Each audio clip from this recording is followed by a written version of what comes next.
Good afternoon. We at the MPA Support Network, or MSN, would like to welcome everyone. Thank you very much for joining us this afternoon for the last leg of the Regional MPA Forum Series. Our journey started way back in the International Year of the Reef in 1997, and we at the MSN would like to revisit with you some of our targets and strategies for adaptive management and showcase some good practices. Put into context how MPAs with coral reefs and other critical habitats fit into the big picture of people and nature.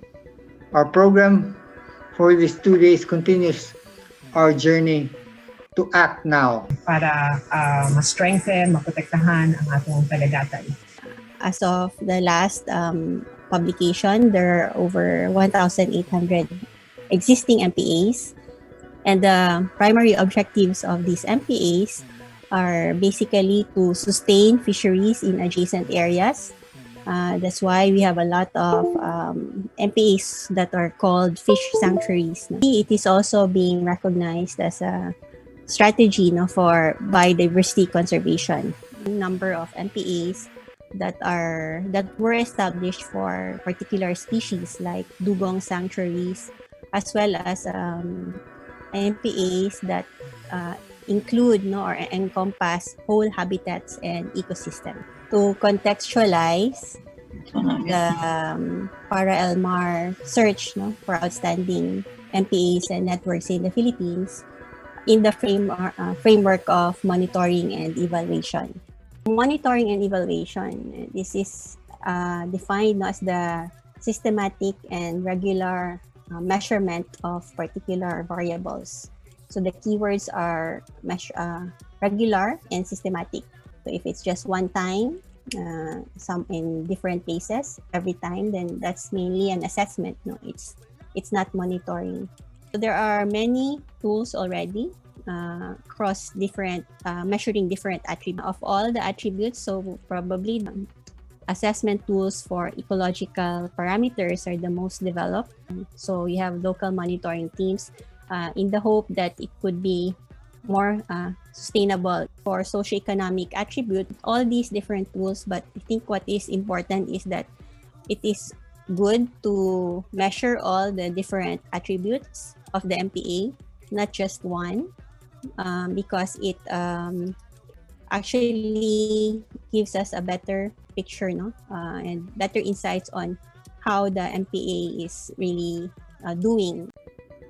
Under the GIZ, they have developed an app that where the meat is incorporated.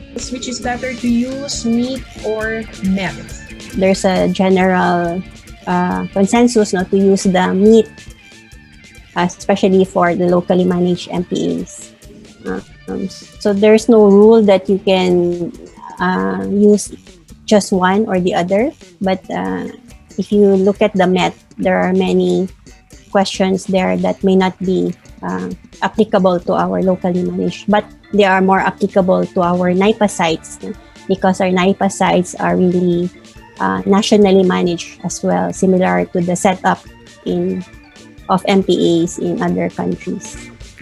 Do we have plans to translate the tool in Cebuano? Yes.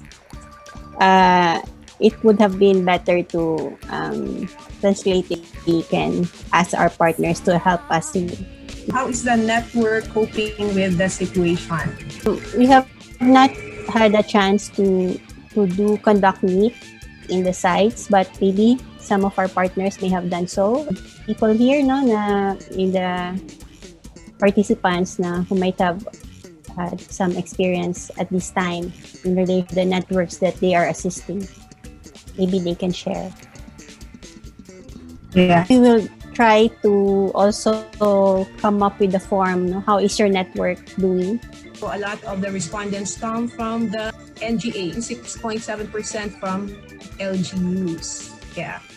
So Puhada Bay, Protected Landscape and Seascape, municipalities from Citlas, Surigao del Norte, Lipatan Marine Fish Sanctuary, Badbaran Fish Sanctuary, sa Ampata and Namati, Takot Siare, and Ayoke, MPA. And then amid COVID, MPA management bodies are still meeting regularly. Following activities are still being conducted. There's still patrolling and surveillance ang 100%. Challenges, fishing and intrusions inside the MPAs, reduction of budget, reassignment of some MPA managers, limited economic activities, challenges in engaging stakeholders and community members because of the mobility restrictions. To see how the general disposition of the MPAs.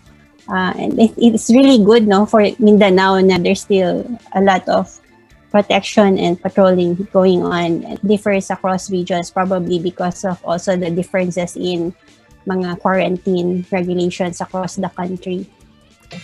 Para Elmar! Yes, thank you very much kanatong tanan.